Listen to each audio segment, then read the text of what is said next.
그때는 되게 힘들었고 다른 사람들보다 늦춰지는 것 같아서 많이 조급하기도 했어요. 뭐 어떤 선택이었든 그것에 대해서 내가 너무 평가할 필요는 없을 것 같다. 사람들한테 더 다가가게 할 수 있는 그런 역할을 하고 싶다.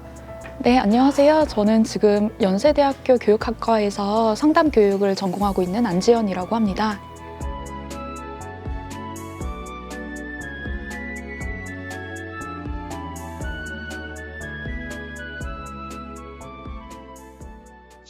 지금은 이제 석박사 통합 과정이라고 박사 학위긴 한데 비전공자라서 이제 같이 하는 통합 과정을 하고 있고요. 논문을 쓰고 이제 졸업을 하게 되면 박사 학위를 따는 거고요. 그 가운데 상담 자격증도 취득을 함께 목표로 하고 있어요. 연구를 많이 하고 이제 학교에서 수업도 듣고 뭐 조교도 하면서 지내고 있습니다. 저는 좀 약간 대학교 신입생들한테 좀 관심이 많아서 대학교 신입생분들이 청소년기에서 성년기로 넘어가는 그 시기잖아요. 근데 그때가 사실 상당히 스트레스도 많고 인생의 되게 큰 격변기 중에 하나거든요. 근데 이번 세대들은 또 다른 세대와 다르게 비대면을 되게 많이 접하게 됐잖아요. 보통은 대학교에 와서 또 이제 선배들도 만나고 OT도 하고 동아리도 하고 이러면서 같이 사회화가 되는데 지금 분들은 그런 활동이 아예 다 제약이 되어버렸고 그러는 와중에 저는 외로움이라는 감정에 좀 집중을 해봤어요. 그 외로움이 분명히 있을 텐데 MZ세대라 하는 사람들은 이 외로움을 어떻게 대처해 나가는가. 그래서 저는 이게 인터넷을 좀 더 많이 사용할 거다라는 어떻게 보면 당연한 또 얘기로 이어지긴 했는데 그 와중에 메커니즘을 좀 밝히고 싶은 마음에 이 연구를 지금 진행하게 되었습니다. 원래 어렸을 때는 이제 미술을 공부하고 싶었고 원래 중학교 때까지도 제가 담임 선생님을 미술 선생님을 만났는데 미술을 좀 해보라고 권해주셨어요. 그래서 그때 좀 꿈을 가지고 있다가 이제 집안의 반대로 당시에는 이제 미대를 가지 못하고 인문대로 진학을 하게 되었습니다. 처음에는 연구소 쪽에 있었어요. 그래서 이제 기업 연구소 같은 데서는 인사제도 같은 걸 연구하는 부서에 있었고 그 다음에는 한국교육개발원이라고 교육 정책을 만드는 연구소에서 있었습니다.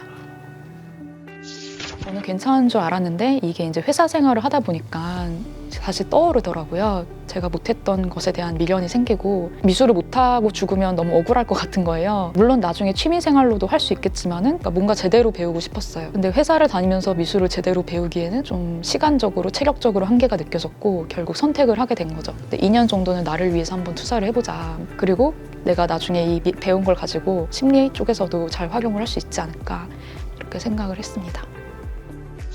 보스턴이라는 곳으로 2년 동안 유학을 가게 되었어요. 처음에는 이제 너무 좋았죠. 제가 원하던 분야를 그것도 제가 생각지도 못한 때에 이렇게 할 수 있게 돼서 정말 꿈인가 생신가 할 정도로 이제 너무 행복해해서 갔는데 대학 전공이 아니었다 보니까 친구들을 따라가는 게 생각보다 좀 힘들었어요. 그래서 그만큼 더 작업실에 남아서 작업을 하고 어찌됐든 졸업을 해야 되니까 그 졸업 작품을 위해서 뭔가를 만들어야 되는데 무에서 유를 창조한다는 거에 고통을 좀 그때 느꼈던 것 같아요. 실제 작가들처럼 뭔가를 해야 되니까 아 이게 보통 일이 아니구나. 그래서 진짜 실제로 미술 작업이라는 것도 힘들었고 이제 적응을 하려고 하니까 이제 끝나더라고요, 2년이. 그게 조금 아쉬웠던 부분입니다. 그때는 되게 힘들었고 사실 되게 부모님께도 죄송하고 좀 다른 사람들보다 늦춰지는 것 같아서 많이 조급하기도 했어요. 지금 와서 이제 생각을 해보니까 지금이 제일 좋은 때다. 늘 과거나 미래만 보는 게 아니라 진짜 현재에 충실했던 게 제일 중요한 것 같고 뭐 어떤 선택이었든 그것에 대해서 내가 너무 평가할 필요는 없을 것 같다. 그래서 제가 살아온 걸 보면은 어찌됐든 그게 다 합해서 지금은 또 좋은 결과로 나타나고 있다고 생각을 해요. 그 가운데 저 혼자만의 힘은 아니었던 것 같고 이제 가족분들과 정말 저를 위해서 기도해 주신 친구들 그리고 선생님들의 도움이 다 있었던 것 같고요. 그래서 저도 나중에 그렇게 주변 사람들한테 힘을 더 줄 수 있고 함께 뭔가를 이루어 나갈 수 있게 하는 게 꿈이 되었습니다. 연구를 계속하면서 정말 사람들의 심리 건강, 마음 건강에 도움이 될 수 있는 좀 실질적인 연구들을 많이 만들고 싶고요. 그리고 두 번째로는 자격증을 가지고 이제 실제 상담 일을 통해서 고민을 들어주고 해결책을 함께 찾아가 보는 상담가 일도 하고 싶습니다. 오은영 박사님처럼 정말 사람들한테 더 다가가게 할 수 있는 그런 역할을 하고 싶다. 가정적으로는 좋은 아내이자 엄마가 되고 싶다. 이런 꿈도 있습니다.